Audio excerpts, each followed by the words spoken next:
Welcome to A Journey with Food, Body, and Life podcast, a show for self-led women who are ready to step into their own transformation with food and body. I am Haneen, a certified eating psychology coach and a mom of two. I believe it's time for a deeper approach to our nutritional health, one that not only helps us heal with food and body, but also heal with our life. Join me each week for guidance on your journey so that together we'll find your way back to fully loving yourself. If you are tired of the mainstream approaches and you want to go deeper to heal with the root causes of your challenges like emotional eating, binge eating, body image issues, and you're ready to live in peace and freedom, then this is the perfect show for you.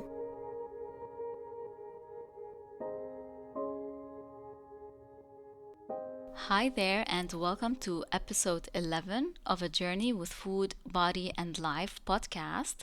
In this episode, I am sharing with you one of the fundamental tools we use in mindful eating to increase our awareness regarding our body and to be more in touch with its cues and therefore to honor these cues. Now, this tool is called the Hunger-Fullness Scale. So, without further ado, let's dive in.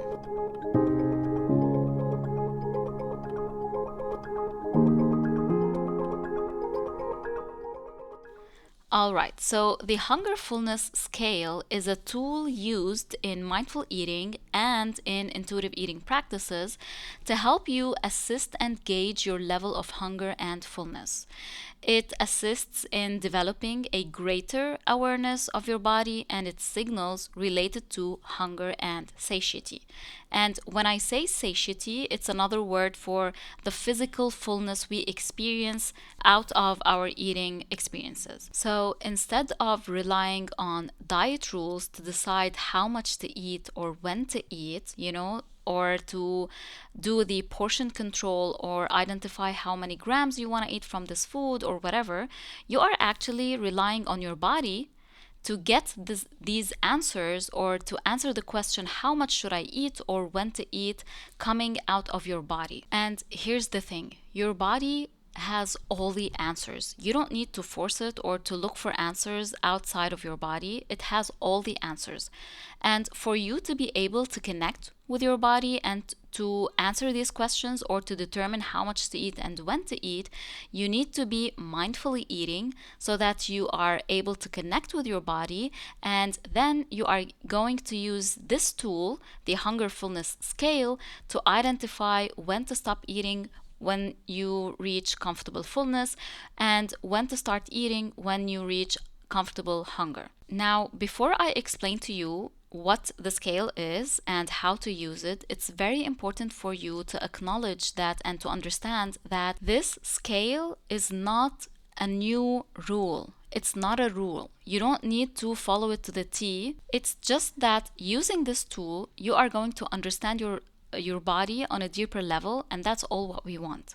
We don't want to apply it 100% all the time because our eating experiences change from time to time, and it really depends on what we are experiencing in the moment. So sometimes I want to stop eating before I actually reach comfortable fullness. And sometimes I feel like eating before reaching comfortable hunger. So you don't actually have to use it to stop at comfortable hunger and fullness, but to understand what you are going through, and through that understanding, you are going to serve your body in a different way and in a better way. So as I am explaining the scale, I want you to understand as well that you can use the scale however you want, and I will be explaining it in an ideal situation so that you can understand how we use the different numbers or what sensations in our body they represent. Okay, so you don't have to, again, I'm gonna say it again and again and again because I do not want you to feel that this is a new rule and then you are using it every single day and in a way that it is mandatory and you are forcing your body to follow the scale. Okay, it is very flexible. It really depends on what you're having, how you're feeling, and what you really desire in the moment when it comes to your eating experiences. All right, so the scale typically ranges from 1 to 10, with different points on the scale representing varying degrees of hunger and fullness. And before I start explaining the different numbers, I want you to get a piece of paper and draw a number line on the paper and then number it from 1 till 10. This is going to help you understand and visually see the scale. And as I am explaining the different numbers on the scale, you can mark what I'm saying on the scale and you can keep this paper with you and use it every time you want to apply it with your eating experiences. Okay, now that you have the paper and you drew the number line, here is a general description of the different points on the scale. So usually from 1 till 3, this area represents the uncomfortable hunger. And then 4 is the comfortable hunger. So anything under the number 4 out of 10 on the scale is considered uncomfortable hunger. 3, 2, 1. These are the uncomfortable hunger. So when I am at 3, I am uncomfortably hungry. I feel a pain, a slight pain in my stomach. I might feel energy drop. I might feel irritated and other bodily sensations. Now, if I ignored my hunger, I will reach 2 out of 10 on the scale, and here I am more uncomfortable. Maybe I might experience headache or more severe bodily sensations. And of course, if I ignore this hunger level, I will reach 1, I will drop to 1, and here I am famished.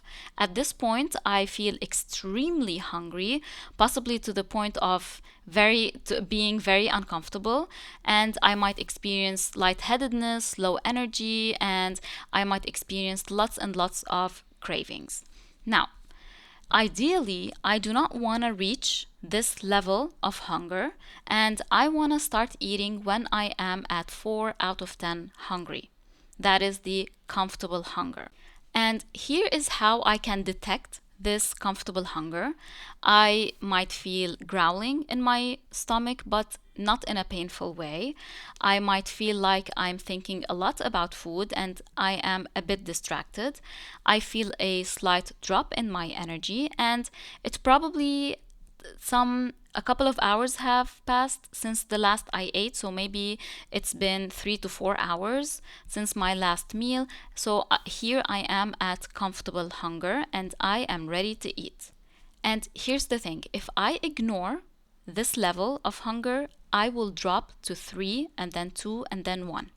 So that's why it's very important for me to catch the comfortable hunger cues from my body, and then here is when I want to start eating so that I can avoid feeling the discomfort in my body in terms of bodily sensations and in terms of energy and maybe headache and whatnot. So when I'm respecting and honoring my hunger cues, I am helping myself avoid reaching uncomfortable hunger. And of course, uncomfortable hunger can also lead to mood swings and feeling irritated, and I just lose focus if I'm doing a certain task or whatever. So that's why honoring the hunger level, the comfortable hunger level, is very important. And remember, 4 out of 10 is the comfortable hunger. Now, let's talk about fullness. So 7 out of 10 is the comfortable fullness level. So I want you to circle 4 and then write under it comfortable hunger, and then circle 7 and write under it comfortable fullness. Now, here is at this point, you feel full and content, you had enough to eat, and you feel satisfied, but not uncomfortably stuffed. Okay, so this is the comfortable experience or comfortable sensation after you have eaten and you feel like this is the right time for me to stop, and if I eat more, I might feel uncomfortable. And this is what happens. If I don't stop at this level of fullness, I will reach 8 out of 10, and then 9 out of 10, and then 10 out of 10. So 8 out of 10 is I'm uncomfortably full, and here I might feel a slight pain in my stomach or a general uncomfortable sensation in my body. Now, if I still ignore this signal, I will reach and continue eating, I will reach 9 out of 10 fullness and sometimes 10 out of 10 fullness. So here I feel overly full, possibly to the point of extreme discomfort. And usually during binge eating episodes, or sometimes just eating out with friends, or if there is a holiday or a certain event we're going through and we are mindlessly eating, or simply we are enjoying our meal, and this is where we might reach the stuffed feeling, and we wanna, as much as possible, not or help ourselves not reach this place. Now, once again, I want to remind you that we are not here to shame you or to tell you you've been doing things wrong. Probably, if you have or if you are experiencing binge eating, you already know that this is how you feel and that most of the time you are reaching 10 out of 10 on the scale. That's okay. We are bringing awareness. And as you are healing with binge eating, you are going to start to identify the different levels of fullness on the scale. So 8 out of 10 will feel differently from 10 out of 10. And as you are healing, you are going to start reaching 8 out of 10 and you will be able to stop and you will feel so good about yourself because you have or you witnessed some progress in your journey. So the Hunger-Fullness Scale is, you really can use it in however way you want. It doesn't have to be, oh, I have to stop at 7 out of 10. I should never reach 10 out of 10. No, we are using it to bring more awareness into our body and into our eating experiences and avoid judging ourselves and our eating experiences. So, as I said before, this tool, we are using it to bring more awareness into our eating experiences, our body, our progress, and for us to be able to move forward in our healing journey with food and body. So, as I said before, ideally, I want to stay in the 4-7 range. Okay, so this is where I am comfortable, whether it is with hunger or with fullness. If I reach more than 7, I wanna stop and tune into my body and tune into my eating experience and check why did I reach 8 out of 10 or 9 out of 10 or 10 out of 10. Same thing with hunger level.